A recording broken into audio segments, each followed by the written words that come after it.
Și revenim cu Pentest Tools. Din fericire îl avem pe Mihai Burdușelu, absolvent al Facultății de Automatică și Calculatoare și un membru al comunității Innovation Labs. Bun venit, Mihai! Pentest Tools, o poveste de succes pe care o vedem crescând de la zi la zi. Dacă putem să mergem un pic în urmă, care a fost, e adevărat, viziunea, cum ai prins-o tu în momentul când te-ai alăturat echipei, foarte la început?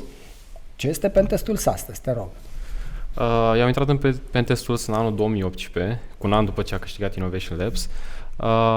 Am fost printre primii care am intrat în Pentest Tools, acum suntem vreo 40.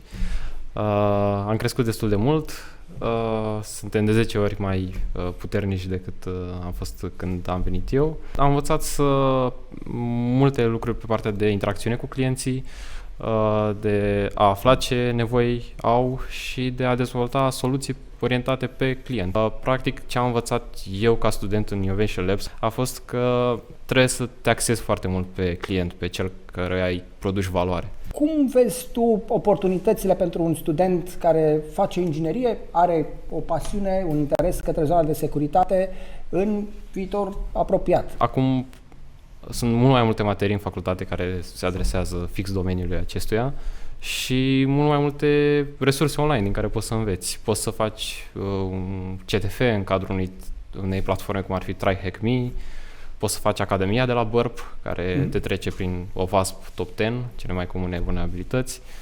Sunt mult mai multe oportunități de învățare fix în domeniul ăsta, în domeniul tehnic. Ne propunem să aducem între 8 și 10 studenți în cadrul echipei noastre, să dezvolte alături de noi. O experiență de creștere atât pentru tinerii pe care îi luați, cât și pentru voi ca și organizație. Cum se va transforma în viziunea ta provocarea securității în 3-5 ani de aici încolo? Apar tehnologii noi și domenii noi în care o să trebuiască să le studiem, de exemplu blockchain-ul, securitatea pe blockchain, securitatea pe aplicații de inteligență artificială. Ai fost de mai multe ori în Innovation Labs. Care au fost așteptările? Cum acestea s-au schimbat de la primul an la anul 2 la anul 3 în care te-ai întors în Innovation Labs? Și iarăși, de ce te-ai întors în Innovation Labs? M-am întors pentru că am învățat de fiecare dată câte ceva nou.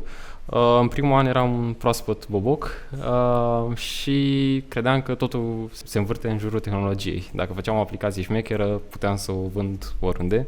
De fapt, nu era așa. Am cunoscut tot felul de oameni care m-au învățat câte un lucru pe care nu l-aș fi căutat sau aflat eu de unul singur.